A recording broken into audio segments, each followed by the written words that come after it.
합니다. 반갑습니다. 오늘 이렇게 성령 강림절에 함께 모였습니다. 바라옵건대 우리 드려지는 예배가 주님 앞에 상달됨으로 우리에게 더할 나위 없는 큰 은혜를 주시리라 믿습니다. 주님께서 부활하신 지 40일이 지났습니다. 승천하시기 직전 제자들에게 마지막으로 남긴 유언의 말씀, 오직 성령이 너희에게 임하시면 너희가 권능을 받고 예루살렘과 온 유대와 사마리아와 땅 끝까지 이르러 내 증인이 되리라 하신 이 말씀을 힘입어서 이제 그들이 오순절날이 이름에 한 곳에 모여 간절히 기도할 때에 후련히 하늘로부터 급하고 강한 바람 같은 소리가 있어 그들이 앉은 온 집에 가득하며 마치 불의 혀처럼 갈라지는 것들이 그들에게 보여서 각 사람 위에 하나씩 임하여 있더니 그들이 다 성령 충만함을 받고 성령이 말하게 하심을 따라 다른 언어로 말하기 시작하였습니다. 비로소 이 땅에 말씀하신 대로 성령님께서 오신 것입니다. 선지자 요엘을 통하여 하나님께서 말씀하시기를 말세 내가 내 영을 모든 육체에 부어주리니 너희의 자녀들은 예언할 것이요 너희 젊은이들은 환상을 보고 너희 늙은이들은 꿈을 꾸리라. 그때 내가 내 영을 내 남종과 여종에게 부어주리니 그들이 예언할 것이요 또 내가 위로 하늘에서는 기사를 아래로 땅에서는 징조를 베풀리니 곧 피와 불과 연기로다. 주의 크고 영화로운 날이 이르기 전에 해가 변하여 어두워지고 달이 변하여 피가 되리라. 누구든지 주의 이름을 부르는 자는 구원을 받으리라 하였느니라. 성령을 받은 제자들은 더 이상 지난날에 연약했던 그 사람들이 아니었습니다. 주의 증인이 되어서 담대히 말씀을 전하는 것은 물론이요 그들의 말씀을 들은 자들은 한날에 3,000이나 더하였습니다. 그들은 예수 그리스도를 믿으며 또 사도들의 말씀의 가르침을 받고 서로 교제하고 떡을 떼며 오로지 기도하기를 힘쓰기 시작했습니다. 예수 그리스도를 보내신 하나님께 감사하며 기쁨의 찬양을 올려드린 것입니다. 비로소 하나님께 드리는 진정한 참된 예배를 드리기 시작한 것입니다.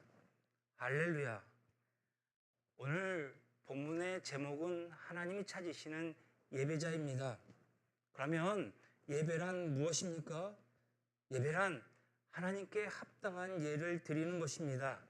오늘 시편 29편 2절에 여호와께 그의 이름에 합당한 영광을 돌리며 거룩한 옷을 입고 여호와께 예배할지어다 하였습니다. 하나님의 이름에 합한 그러한 영광을 돌리는 것이 바로 예배입니다.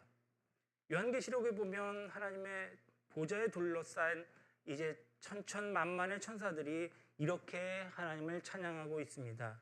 큰 음성으로 이르되 죽임을 당하신 어린 양은 능력과 부와 지혜와 힘과 존귀와 영광과 찬송을 받으시기에 합당하도다 하더라. 종교개혁자 루터의 말을 빌리면 하나님을 모신 자는 반드시 그분께 예배해야 합니다. 그러나 막연하게 그분이 신이라는 의식만으로는 예배할 수 없습니다. 예배자는 몇 가지 전제 조건을 구비해야 합니다. 오늘 요한복음 3장에서 예수님이 말씀하셨습니다. 반드시 하지 않으면 안 된다는 강한 뜻이 담긴 조동사를 사용하여 말씀하신 구절에 우리는 주의할 필요가 있습니다. 먼저 7절에 보니 거듭나야 하겠다 했습니다. 이것은 반드시 거듭나야 한다는 뜻입니다. 마치 우리 예수님께서 우리의 메시아가 되시기 위하여서 반드시 실행해야 할 그러한 일이 있었듯이 오늘 14절에 또 모세가 광야에서 뱀을 든 것까지 인자도 들려야 하리니 반드시 들려야 한다. 즉 예수님이 반드시 십자가를 져야 한다는 뜻입니다. 이처럼 구원자가 반드시 들려야 하는 것처럼 우리 예배자의 전제 조건이란 첫째로 중생이요, 둘째로 죄사함을 받는 것입니다. 중생이 무엇입니까? 거듭난 자, 거듭났다. 하나님 앞에 예배하는 자는 어떤 자격을 갖추어야 합니까? 오늘 성령으로 거듭남을 받아야 하는 것입니다. 다시 말해서 하나님을 아버지라 부를 수 있는 사람, 곧 그분의 자녀로 태어난 사람이어야 합니다. 그렇지 않고는 어느 누구도 하나님을 예배할 수 없는 것입니다. 하나님을 예배하기 원하십니까? 오늘 예수 십자가의 보혈로 죄 씻음 받아야 합니다. 용서받지 못한 죄인은 하나님 앞에 가까이 갈 수 없기 때문입니다. 주님은 우리 모두가 하나님 앞에 진정한 예배를 드리게 하시려고 죽으신 것입니다. 하나님께서 거룩한 백성으로부터 영원히 찬양과 경배를 받으시기 위해 오늘 광야의 모세가 뱀을 장대에 단 것처럼 자기 외아들을 십자가에 높이 매달았습니다. 오늘 교회 다니는 사람들 가운데는 중생받지 못한 자는 얼마든지 있습니다. 죄사함 받지 못한 자도, 그렇게 확신이 서지 못한 자도 있는 것입니다.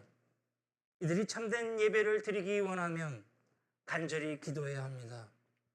성령의 긍휼히 여기심을 받아야 하는 것입니다. 하나님의 은혜의 옷자락에 매달려야 하는 것입니다. 주여, 나의 죄를 용서해 주시고 주님의 십자가를 볼 수 있는 믿음의 눈을 주시옵소서. 비로소 예배자의 자격이 그때서야 주어지는 것입니다. 우리가 하나님을 예배한다는 것이 얼마나 영광스러운 일인지 모릅니다. 나폴레옹은 이런 말을 했다고 합니다.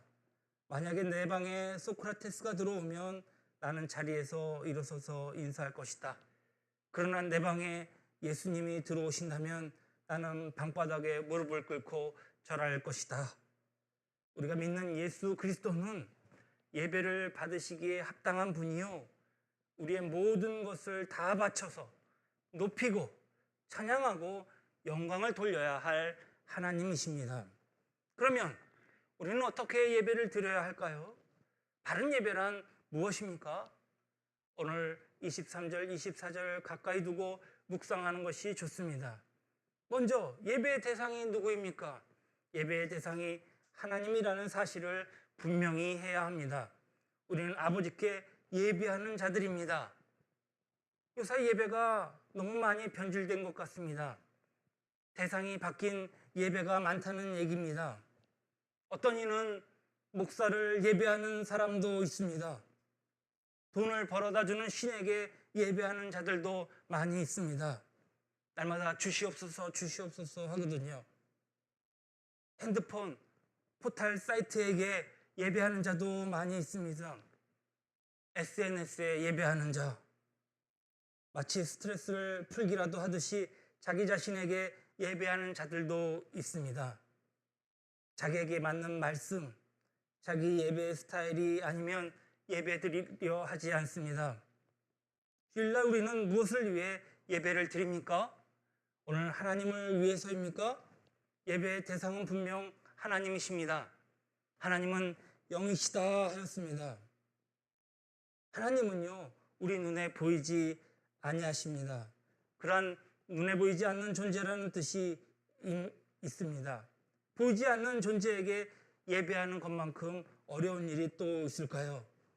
동서남북 도대체 어느 쪽을 향하여서 절을 해야 될지 전혀 모릅니다. 포털 사이트 신은 얼마나 잘 응답해 주는지 모릅니다. 유튜브, 네이버, 다음, 구글은 시시콜콜 우리가 질문해도 화내지 않고 우리의 질문에 얼마나 잘 응답하시게요. 이제 핸드폰 없이는 더 이상 살 수 없게 되었으니 참 문제가 아닐 수 없습니다. 핸드폰이 없으면 오늘 비대면으로 우리 성도들이 예배 드리는 것도 불가능할 것입니다. 이스라엘 역사를 훑어보면 이 사실을 피부로 느낄 수 있습니다. 왜 그들이 우상 숭배를 그렇게 선호했을까요? 영이신 하나님보다 오늘 보이는 우상이 훨씬 더 예배드리기 쉬웠기 때문입니다. 비슷한 위험은 우리가 드리는 예배에도 얼마든지 도사리고 있다는 사실을 또 명심해야 할 것입니다. 또 명심할 것이 있습니다. 오늘 영이신 하나님을 예배하기 위해 주님이 가르쳐 주신 몇 가지 진리를 우리가 명심해야 할 것입니다. 먼저 오늘 신령한 예배를 드려야 한다 했습니다. 오늘 개역 한글 성경에는 하나님은 영이시니 예배하는 자가 신령과 진정으로 예배할지니 했습니다. 개역 한글판 성경은 영과 진리를 신령과 진정이라고 번역했습니다. 신령이라는 말은 예배가 영적이라는 의미입니다. 영적인 예배라고 할 때에 여러 가지를 생각해 볼 수 있습니다. 우선 하나님을 대신할 형상을 만들어 예배할 수 없습니다. 가톨릭처럼 예배당에 성화를 걸어놓는다든지 사람의 모양을 한 모습을 만들어서 세워놓는 것을 우리는 용납하지 않습니다. 영신 하나님을 모독할 수 있기 때문입니다. 신령한 예배는 형상이 없는 예배입니다. 영신 하나님을 경배하는 것입니다. 이 말은 어떤 형상이든 우리의 눈을 가리지 말아야 한다는 말입니다. 그러므로 예배드릴 때에 우리 육신의 눈으로 무엇을 찾으려 하지 마십시오. 무엇을 자꾸 보려고 하지 마십시오. 그저 조용히 우리의 마음 문을 열고 하나님 앞에 서 있는 것입니다. 영으로 그분을 바라보는 것입니다. 이것이 신령한 예배입니다. 실제로 초기 아프리카에 사는 어떤 사람이 처음으로 선교사에게 복음을 들었습니다. 그리고 예수 그리스도에 대한 그 은혜 가운데 그가 예수를 믿었습니다. 선교사가 건네준 예수 그리스도에 대한 조그만 아주 적은 책자 한 권을 얻었습니다. 하지만 그는 글을 읽지 못했습니다. 그렇지만 이웃의 다른 부족을 찾아가서 자기가 발견한 예수를 전하기 원했습니다. 놀랍게도 이 전도를 받은 사람들이 다 예수를 믿은 것입니다. 그들은 예수께 예배를 드려야 한다는 생각을 하게 되었습니다. 그래서 어떻게 예배를 드려야 할지 몰랐던 그들이 이제 큰 돌 하나를 갖다 놓고 그 위에 선교사가 준 책을 얹어 놓았습니다. 그런 다음에 주변에 둘러 앉아서 이제 뭘 할지 모르니 다 같이 눈을 감고 1시간 동안 있었다고 합니다. 참 웃지 못할 당혹스러운 상황이긴 하지만 영이신 하나님을 예배하는 것이 인간에게 어떤 것인가를 잘 보여주는 사례라 할 수 있습니다. 아시다시피 초대교회는 교회당도 없고 프로그램도 없고 주보도 없고 오르간도 없고 심지어는 직분자도 없었을 때에 오늘 영이신 하나님과 만나는 아름다운 예배가 얼마나 영감 있게 드려졌는지 우리는 잘 알고 있습니다. 지금도 우리 예배에 영이신 하나님이 임재하고 계심을 믿습니다. 여러분 마음의 눈을 감아 보십시오. 그분이 우리와 함께 하시는 것을 느끼실 것입니다. 그렇다면 그분은 분명 우리의 마음에 와 계십니다. 우리의 생각과 감정이 그분으로 충만해지시기를 주님의 이름으로 축원합니다. 오늘 신령한 예배를 위한 한 가지 더 생각해야 합니다. 하나님을 어떤 장소에 국한시켜서는 안 된다는 것입니다. 수가성 여인에게는 이것이 문제가 되었습니다. 유대 사람들은 예루살렘에 있는 성전에서 예배해야 한다고 하고 유대 사람들은 사마리아 사람들은 그림신산에서 예배해야 한다고 주장했습니다. 이런 주장은 이미 수백 년간 지속되어 왔습니다. 여인의 입장에서는 누구의 말인지 도무지 알 수가 없었습니다. 여인은 사마리아 사람이라 그동안 그림신산에서 예배드렸는데 그때마다 예루살렘 성전으로 가야 하지 않을까 하는 그런 고민이 생겼던 것입니다. 예수님은 장소에 구애받는 예배가 이제 끝났다고 하십니다. 하나님은 영이시기 때문에 온 우주에 충만하십니다. 어디에나 계십니다. 이런 광대하신 하나님을 특정 공간에 한정 지킬 수 없다고 여기는 것, 그분의 본성을 우리는 존중해야 할 것입니다. 오늘 사도행전 7장 48절로 50절에 그러나 지극히 높으신 이는 손으로 지으신 곳에 계시지 아니하시나니 선지자가 말한 바 주께서 이르시되 하늘은 나의 보좌요 땅은 나의 발등상이니 너희가 나를 위하여 무슨 집을 짓겠으며 나의 안식할 처소가 어디냐. 이 모든 것이 다 내 손으로 지은 것이 아니냐 함과 같으니라 했습니다. 그런데 아마 우리 중에는 이런 생각을 하는 사람들이 있을지 모르겠습니다. 그렇다면 꼭 예배당에 가서 이제 예배를 드려야 할 필요가 없지 않은가? 맞습니다. 코로나는 우리에게 많은 생각의 변화를 가져오게 하였습니다. 가정에서도 예배 드릴 수 있고 봄날에는 을왕리 해변에서 예배할 수도 있으니 말입니다. 그런데 말입니다. 최근에 이스라엘에서 전해지는 이 무력 충돌 소식은 안타까움을 자아내고 있습니다. 물론 잠깐 휴전을 하고 있습니다만 또 언제 다시 터질지 모르는 화약고와 같은 곳이 바로 팔레스타인 지역이 아닌가 생각되어집니다. 그런데 다른 사건 소식을 보았습니다. 이스라엘의 그 전쟁통에서도 오순절 즈음에 그들이 예배드리는 모습이었습니다. 예배드리다가 아직도 완공되어지지 않는 계단이 무너져서 많은 사상자를 낸 사건 보도였습니다. 그런데 저는 제가 주목한 장면은 다른 데에 있었습니다. 그들이 모두 함께 모여드리는 예배의 모습이었습니다. 코로나 백신의 성공적인 접종으로 수많은 사람들이 함께 모여 예배드리는 것이 가능해졌다는 것입니다. 예배가 시작되자 많은 참석자가 노래에 맞춰서 펄쩍펄쩍 뛰기 시작했습니다. 정말 정열적으로 예배드리는 모습에 저는 놀라웠고, 유대교도 이렇게 하나님을 찬양하는 데 있어서 열정적이구나, 얼마나 부러웠는지 모릅니다. 마치 개신교회나 힐송처치나 온누리교회 경배와 찬양을 보는 것으로 착각할 정도였습니다. 그들은 또 지난 몇 주 전에도 수많은 사람들이 오순절 예배를 드리다가 이제 드리고 나가다가 수많은 사람들이 압사하여서 사상자를 냈다는 보도도 들어보았습니다. 얼마나 많은 사람들이 열광적인 찬양을 드리며 하나님을 예배하는지 감동 그 자체였습니다. 종교는 다르지만 하나님께 예배하는 자세는 너무나도 본받을 만하다고 생각되어졌습니다. 우리도 하루속히 코로나를 극복하고 자생적 면역력이 형성되어서 모두 함께 모여서 이 자리에서 예배드렸으면 너무나도 좋겠습니다. 예배는 본래 공동체로서의 교회가 드리는 것을 의미합니다. 하나님의 백성이 모여서 함께 드리는 것이 바로 예배인 것이죠. 그렇습니다. 하나님은 어느 한 개인의 예배 대상에 머물지 않으십니다. 그분은 구원을 얻은 모든 백성들이 경배해야 할 만유의 주가 되시기 때문입니다.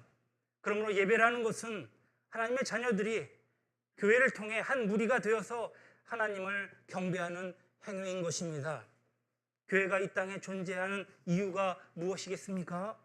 하나님 앞에 마땅히 드려야 할 예배를 드리기 위해서입니다. 그러므로 어떤 학자의 말처럼 만약에 예배가 없어진다면 교회의 존재할 이유가 없어질 것입니다. 하나님을 아버지로 부르는 자들은 마음속 깊은 곳으로부터 성도들과 함께 모이기 원하는 본능적인 갈망을 가지고 있습니다. 저는 우리가 함께 모여 우렁차게 찬송하며 기도하는 그 아름다운 시간이 정말 하루속히 오기를 바라고 얼마나 또 그리운지 모르겠습니다. 그 아름다운 시간이 빨리 오기를 사모할 정도입니다. 이런 의미에서 최근 우리의 환경은 우리를 시험하는 유혹의 손길은 더욱더 거세다 생각합니다. 벌써 1년 넘게 코로나 팬데믹은 지속되어지고 있습니다. 우리는 함께 모두 모이는 것이 불가능해져 보입니다. 또 날씨가 좋아지자 꽃들이 만개하고 바다로 산으로 뛰어나가고 싶은 충동들도 일어납니다. 이럴 때 예수님이 하신 말씀을 다시 한번 주의하여 기울여 보십시오. 너희가 아버지께 예배할 때가 이르리라 하셨습니다. 네가 아버지께 예배할 때가 이르리라 하지 아니하시고 예배의 본질은 혼자 드리는 데 있지 않다. 세상으로부터 부름받은 거룩한 성도들이 모두 함께 모여 드리는 것이다. 그러나 우리의 사정은 녹록치 않습니다. 여전히 감염의 위험에 노출되어 있는 것이 사실입니다. 백신의 희망을 가져봅니다. 수급이 원활하지는 않지만 우리도 또한 이것 또한 극복해낼 것입니다. 빨리 모든 사람들이 접종을 완료했으면 좋겠습니다. 그래서 함께 예배드렸으면 좋겠습니다. 하루속히 우리 모두 코로나를 극복하고 정말 이스라엘 사람들처럼 함께 나와 예배 드리기를 간절히 바랄 뿐입니다. 신령한 예배를 이야기하면서 한 가지 더 살펴봐야 할 원칙이 있습니다. 하나님께 드리는 예물이 영적이어야 한다는 것입니다. 하나님은 우리의 옷을 보시지 않습니다. 우리의 손에 들려있는 현금의 액수를 세고 계시지 않습니다. 하나님이 보시는 것은 우리의 영적인 예물입니다. 무엇이 영적인 예물입니까? 우리의 진실하고 깨끗한 마음인 것입니다. 하나님이 예배 시간에 받기를 원하시는 것은 다름 아닌 바로 우리의 마음이어야 합니다. 마음을 다하고 힘을 다하고 뜻을 다하여 하나님을 사랑하는 마음을 주님은 원하시는 것입니다. 우리가 드리는 찬양에도 이 마음이 들어있어야 합니다. 기도는 물론이고 헌금에도 이 마음이 담겨져 있어야 합니다. 심지어 하나님의 말씀을 들을 때도 이 마음을 가지고 귀를 기울여야 합니다. 그렇지 않으면 하나님께 신령하게 드리는 예배라 할 수 없습니다. 오늘 주님의 음성의 탄식을 들어보십시오. 이 백성이 입술로는 나를 공경하되 마음은 내게서 멀도다. 이렇게 드리는 우리의 모든 예배 행위는 하나님을 슬프게 하는 것이 되어버릴 것입니다. 끝으로 진정한 예배가 무엇인지 생각해 봐야 합니다. 진정한 예배란 하나님을 바로 아는 것입니다. 하나님을 바로 알고 예배를 드리는 그 예배를 의미합니다. 다시 말해서 무식한 예배는 안 된다는 것입니다. 분명히 알고 드리는 예배라야 합니다. 하나님이 누구십니까? 하나님이 우리를 위해 무엇을 해주셨습니까? 왜 하나님을 예배해야 합니까? 하나님이 기뻐하는 예배는 도대체 무엇입니까? 이런 문제에 대답을 할 수 있는 지식을 가지고 우리는 예배를 드려야 합니다. 그래야만 하나님이 받으십니다. 저는 개인적으로 경제적인 생활, 곧 경제적으로 성숙하지 못합니다.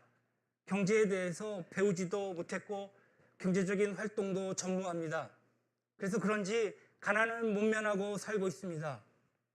교육자라 청빈하게 살고 있다고 변명해보지만 그것은 허울 좋고 빛 좋은 개살구 같은 그런 핑계입니다. 한마디로 무지에서 게을러서 못 사는 것이 맞습니다. 잘 못 알아서, 잘 몰라서 준비하지 못해서 그런 것입니다. 제가 만나는 대부분의 사람들은 목회자입니다. 그런데 저와 같은 줄만 알았던 친구나 동료 목사들, 이들과 대화를 하다 보면 모두가 한결같이 경제적인 문제, 이를테면 은행 이자니 세금이니 노후 대책 국민연금이니 암보험이니 은퇴 후 퇴직금이니 같은 것들을 다 준비해 놓은 전문가들이더란 말입니다. 머지않은 훗날을 준비하는 정말 신랑을 맞기 위해서 등불을 준비해 놓은 다섯 처녀 같이 보입니다. 전 그런 얘기를 들을 때마다 사실 좀 당황스럽습니다. 한마디로 전 대책이 없거든요. 주님께서 다 책임져 주시는데 무슨 걱정이냐? 시를 따라 때를 따라 채워주시는데 무슨 걱정이냐? 어떻게 되겠지? 이렇게 변명하기에는 너무 구차하고 무식쟁이의 용감함이더란 말입니다. 사회생활에서는 빵점입니다. 먹고 사는 데 있어서도 이렇게 무식하면 생활에 불편함을 느낍니다. 그런데 여러분, 신앙생활을 하는 데 있어서 여러분 무식하면 하나님이 원하시는 예배를 드릴 수 있겠습니까? 영신 하나님을 잘 모르는 것은 그 무식의 깊이가 대단한 것입니다. 성령을 체험하고 거듭나서 말씀의 은혜를 받으면 하나님을 더 잘 알게 되고 하나님을 더 잘 알수록 정성스러운 예배자가 되는 것입니다. 예배를 드리는 자세가 달라지는 것입니다. 이런 사람이 드리는 예배가 바로 진정한 예배입니다. 하나님을 잘 알지도 못하고 잘 알고 싶은 관심조차도 없는 자가 하나님을 진정으로 예배할 수 있다는 망상은 버려야 할 것입니다. 우리는 참으로 하나님께 큰 은혜를 받은 자입니다. 하나님께 참되게 예배하는 자들은 영과 진리로 예배할 때가 오나니 곧 이때라. 아버지께서는 자기에게 이렇게 예배하는 자들을 찾으시느니라. 하나님을 하나님답게 하나님 되게 하는 행위가 바로 우리의 예배입니다. 하나님께서는 하나님을 진정으로 예배하는 자들을 찾고 계십니다. 우리가 예배하는 것이 얼마나 영광스럽습니까? 하나님이 우리를 사랑하십니다. 우리를 택하시고 거듭나게 하시고 예수 그리스도의 십자가 보혈로 깨끗이 하신 다음 신령과 진정으로 자기를 예배하게 하신다는 사실입니다. 2달 전에 우리 엄마가 수술하던 날이었습니다. 수술을 마치고 렌터카를 돌려준 다음에 이제 운서역 남부 쪽으로 지하를 털레 교회 쪽으로 걸어가고 있었습니다. 늦은 오후쯤 되었는데 마치 퇴근 시간이었는지 전철이 정차한 직후였는지 많은 사람들이 수도 없이 쏟아져 나와서 지하도를 마주쳐 지나가는 것입니다. 얼굴들을 보아하니 아주 우리 청년들처럼 다 젊은 친구들이었습니다. 그런데 이렇게 많은 젊은이들이 한결같이 아무런 표정이 없는 얼굴을 가지고 그냥 걸어가고 있는 것입니다. 오늘 하루는 얼마나 사람들에게 시달렸으면 일을 또 얼마나 많이 해서 저렇게 힘든지 가히 짐작할 수 있었습니다. 또 배는 얼마나 고플고 저렇게 많이 지쳤는데 딱한 생각마저 들었습니다. 우리가 이 많은 젊은이들에게 무엇을 도와줄 수 있을까? 그렇게 도와주면 얼마나 좋을까? 젊은 날에 잃었던 웃음을 찾아줘야 할 텐데 저는 오늘날에도 지옥이 있다는 생각이 듭니다. 오늘 하나님을 모르고 하나님을 예배하는 소리가 끊어진 곳이 바로 지옥입니다. 지옥에는 예배가 없습니다. 찬송 소리도 기도 소리도 없습니다. 하나님의 이름도 아무것도 없는 것입니다. 이것이 바로 지옥입니다. 오늘 우리의 젊은이들이 지옥을 향해 터덜터덜 걸어가고 있더란 말입니다. 우리에게 이렇게 값진 자유와 평화를 주셔서 우리가 한 자리에 모여 하나님을 찬양하고 경배할 수 있게 하셨으니 무엇으로 이 은혜를 생각하며 감사할 수 있겠습니까? 오늘도 하나님은 신령과 진정으로 예배하는 자들을 찾고 계십니다. 우리가 바로 주님이 찾으시는 예배자가 되어야 할 줄로 믿습니다. 나는 한 개인이 아닌 이 땅의 모든 백성이 예배자가 되기를 원합니다. 저는 오늘도 꿈을 꾸고 있습니다. 이 꿈은 좋은 땅을 얻고 정말 아름다운 성전을 짓는 꿈도 정말 좁고 담배 냄새 나서 고통받는 힘든 임대 아파트를 벗어나서 정말 넓고 안락한 아파트를 구하는 꿈도 노후연금과 보험으로 남은 생을 준비하는 꿈조차도 상쇄시켜버릴 만큼 큰 저의 마지막 평생의 꿈이 되었습니다. 그 꿈은 다름 아닌 오늘 남부 역전 지하도에 초점을 놓고 걸어가는 전민들과 함께 그들과 같이 함께 모여서 정말 기쁨에 뛰놀며 우리를 구원하신 예수 그리스도를 선포하고 그를 경배의 찬양으로 드리며 주님 앞에 참된 예배 드리는 꿈인 것입니다. 주님, 우리에게도 오순절 마가의 다락방에 임하신 성령의 충만함을 받아서 정말 우리가 각자 개인이 복음의 증인이 되고 우리의 삶이 다할 때까지 오늘 주님만을 찬송하는 신령과 진정의 예배자가 되어서 주님께 영광을 돌리며 모든 사람들이 함께 기뻐하며 즐겁게 뛰노는 그날을 그리며 기도하며 주님 앞에 나아가는 것을 원합니다.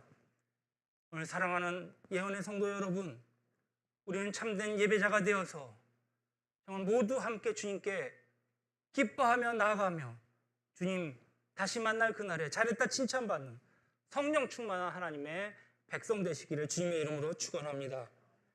기도하시겠습니다. 감사합니다, 주님. 오늘 오순절 마가의 다락방에 임하신 성령님, 우리를